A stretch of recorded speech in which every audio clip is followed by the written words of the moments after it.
ચેતન અચેતનો ઘાત એ બંધના કારણ નથી કયા સંકિતીને. પણ આથી એમ ન સમજવું કે પરજીવની હિંસાથી બંધ કયો નથી, માટે સ્વચ્છંદિત હિંસા કરવી. રુચિપૂર્વક હિંસા કરે અને એમ કહે કે મને હિંસા કરી નથી, એ ન હાલે. સમજાણું કાંઈ? રુચિ આનંદની હોય એને પરની હિંસા કરવાની રુચિ છે નહીં. હા હા, એને હિંસા કોઈ થઈ જાય તો બંધનું કારણ નથી. પણ સ્વચ્છંદી થઈને રુચિથી પ્રેમથી, હા હા હા, પરની હિંસા દ્વેષથી, દ્વેષને ઉપયોગમાં એકત્વ કરીને પરજીવને હિંસા કરે છે તો તે બંધનું કારણ છે. સમજાય છે કાંઈ? દૃષ્ટિમાં જેને ભગવાન અવિકારી સ્વભાવ આવ્યો સ્વીકાર થયો છે એને રાગ અને કાયાનો સ્વીકાર પોતામાં નથી, એથી એની ક્રિયા એને બંધનું કારણ. હા સમજાણું કાંઈ? અને સ્વચ્છંદી થાય, જ્ઞાનીને હિંસા કઈ નથી, ગમે તે પતંગનો ઘાત થાય એમ માનીને રુચિથી પરના પ્રેમમાં પરની હિંસા કરે છે. એ તો બંધનું કારણ છે. સમજાણું કાંઈ? સ્વચ્છંદી થઈ હિંસા કરવી, અહીં તો એમ આશય છે કે અબુદ્ધિપૂર્વક કદાચિત રુચિ વિના, એ બાજુની રુચિ જ નથી. સમજાણું કાંઈ? રુચિપૂર્વક કદાચિત પરજીવનો ઘાત થાય તો બંધ છે, પણ અરુચિપૂર્વક બુદ્ધિ એટલે.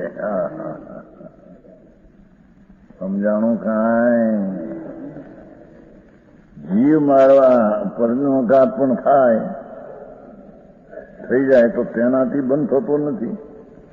રુચિ નથી. આનંદના વિતરાગ સ્વભાવના આનંદને આગળ કોઈ ચીજની એને રુચિ નથી. સમજાણું કાંઈ? એ રુચિ નથી માટે કોઈ ઘાત થઈ જાય તો એનો બંધ કર્યો નથી. આવી વાત છે. પરંતુ જ્યાં બુદ્ધિપૂર્વક એટલે રુચિપૂર્વક, બુદ્ધિપૂર્વક એટલે હું આને કરું એવી રુચિના પ્રેમપૂર્વક,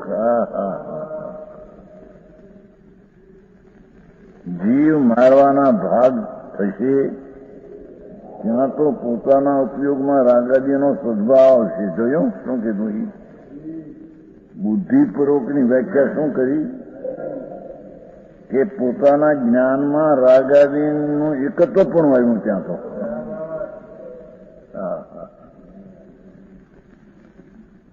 રાગનો સદભાવ આત્મામાં ત્યાં તો આવ્યો. સમજાણું કાંઈ? વિતરાગ માર્ગ કોઈ અલૌકિક છે ભાઈ, સાધારણમાં કલ્પી નાખ્યો છે બહારમાં, એવું એનું સ્વરૂપ નથી. અહીંયા તો જ્ઞાનીને રાગ અને સ્વભાવની એકતા બુદ્ધિ તૂટી ગઈ છે. એથી રાગ છે એ પરમાં જાય છે અને બધી ક્રિયા એ પરમાં જાય છે. એ પરને કારણે જીવને બંધ થાય એમ નથી. આવી વાત છે ભાઈ. આ વાદ વિવાદની ક્યાંય પાર પડે એમ નથી. વાદ કરો શું કરે ભાઈ?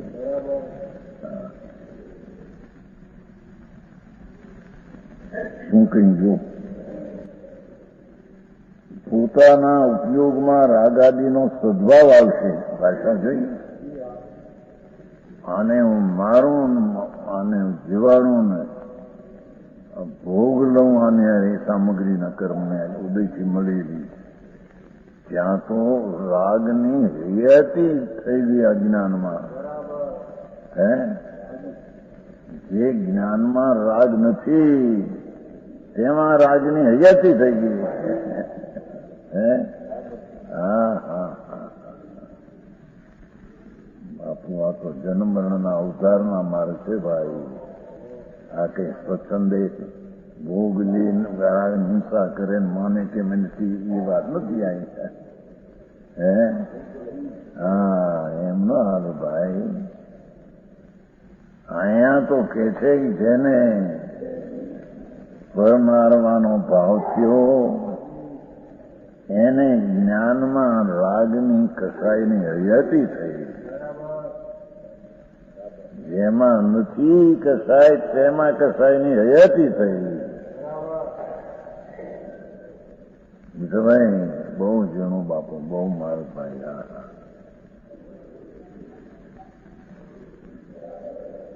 ત્યાં તો ભગવાન આત્મા કસાય વિનાનો, રાગ વિનાનો સ્વભાવ જેનો ટીકાળી પવિત્ર શુદ્ધ છે, એમાંથી જેને રાગની એકતા તૂટી ગઈ છે,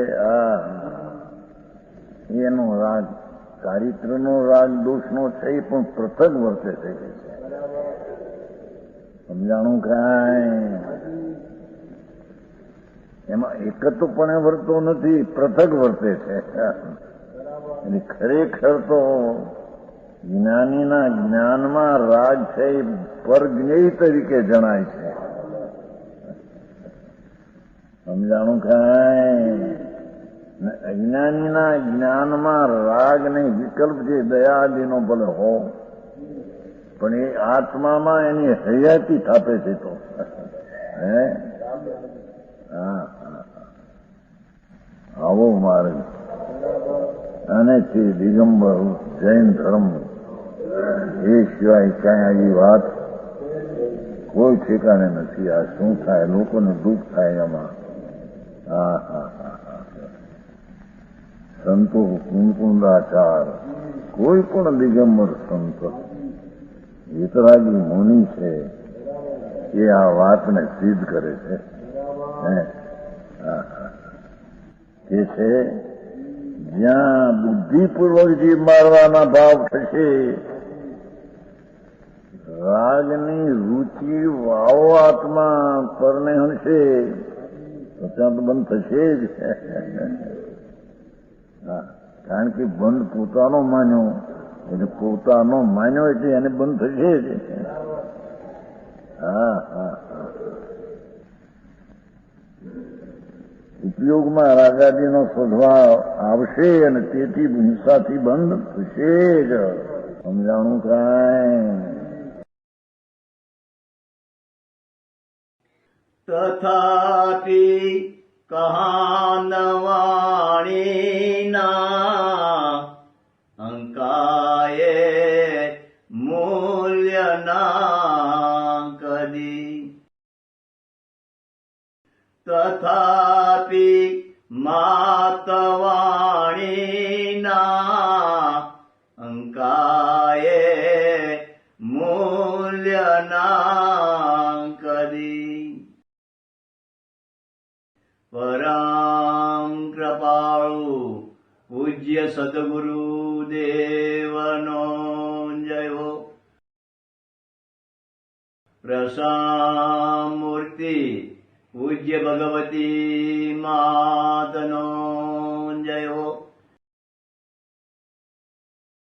જીનવાણી માતનો જયો. પરમિત્રા દિગંબર જૈન ધર્મનો